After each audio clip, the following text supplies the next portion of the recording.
Hey everybody, welcome back to another math lesson. Today we're talking about multiplying fractions. So last time we did multiplying decimals, now we're doing multiplying fractions. The thing with multiplying fractions is the only thing we have to change in 7th grade is the idea of our integer rules, where a negative times a positive is a negative, and a negative times a negative is a positive. But other than that, the way we multiply fractions is exactly the same as it was in 6th grade. So we're just going to add a tiny step to that. All right, we're going to start with an example. Okay, the example I'm going to start with is -2 1/2 times -5. Now, I don't need that dot. When I'm multiplying, if there's no sign, that means multiply. But I'm going to go ahead and put the little dot just as a reminder. So the first thing I need to do, which is the same thing that you did in 6th grade, is you're going to change this to be an improper fraction first. It's also the same thing we did when we were adding fractions. So step 1, I want to use only improper fractions. So no mixed numbers.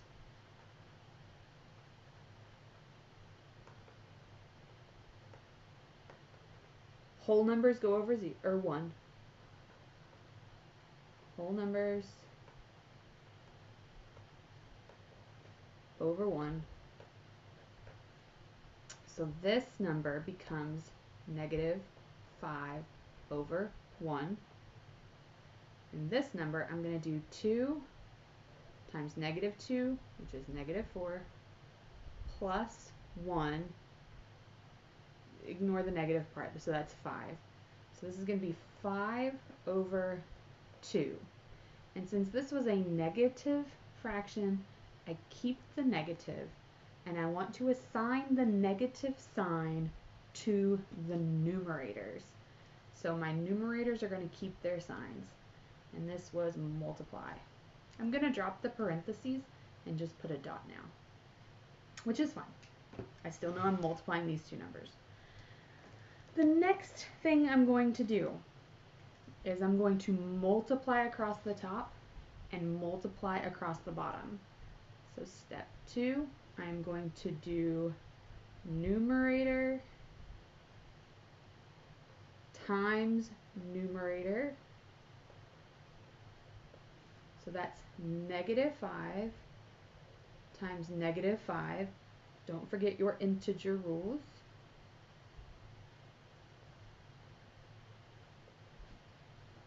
So if 2 times 2 is 4, so 5 times 5 is 25. So the opposite of 5 times 5 is -25. So the opposite of 5 times the opposite of 5 is back to a positive 25. So -5 times -5 is positive 25. And then my next step is to multiply the denominators. A lot of people forget to multiply the denominators, and they think I need a common denominator. That's only adding, subtracting. When we multiply and divide, we do not need a common denominator. So step 3, we're going to do denominator times denominator. And again, not a common denominator.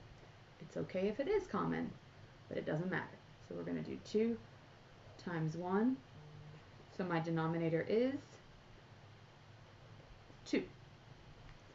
And then the next thing I'm going to do, with fractions, the last thing you always want to do, you want to check and make sure that it's in simplest form. You want to make sure that it's a proper fraction. So step 4, we're going to simplify fractions and make them proper.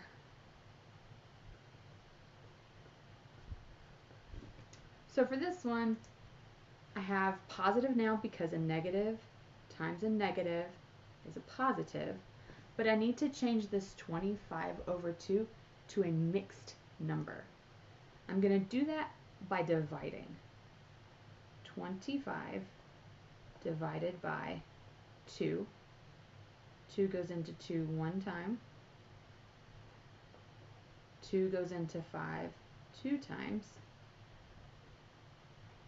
And this is where I stop. This is going to be different than if I'm working with a decimal. When I have a fraction problem, I want my answer to be a fraction. So this remainder, when you were in elementary school and you did remainders, this number becomes my numerator, and you keep the denominator the same.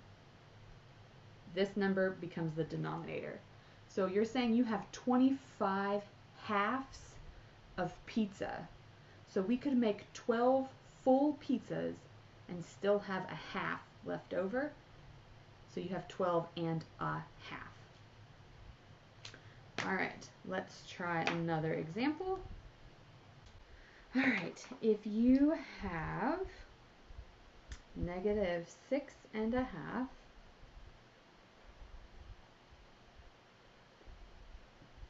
times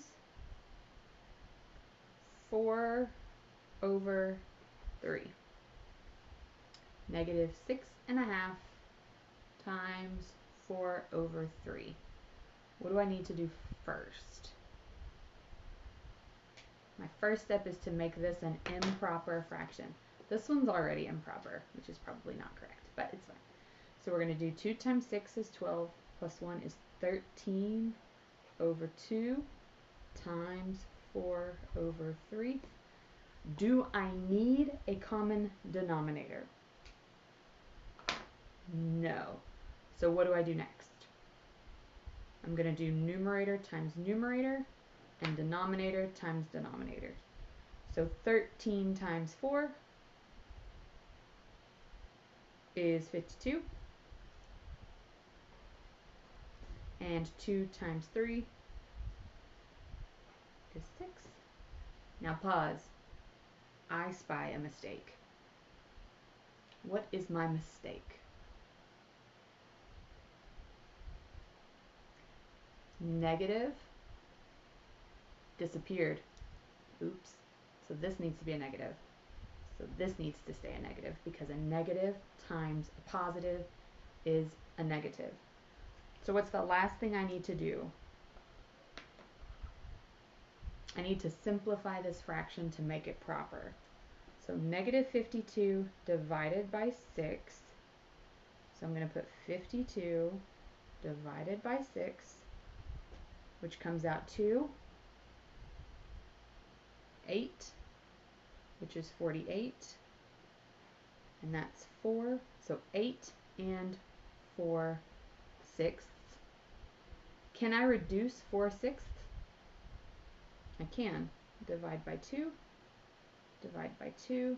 So I end up with 8 and 2 thirds. Is my answer positive or negative? Negative. Because a negative times a positive is a negative. All right, here's one for you to do.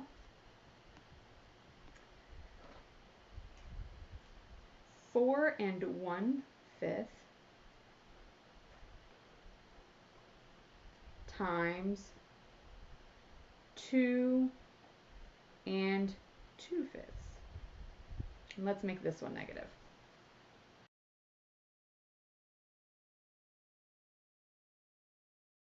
All right, so you should have gotten 10 and 2 25ths. 10 and 2 25ths. Is my answer positive or negative? Negative. Because negative times the positive is a negative.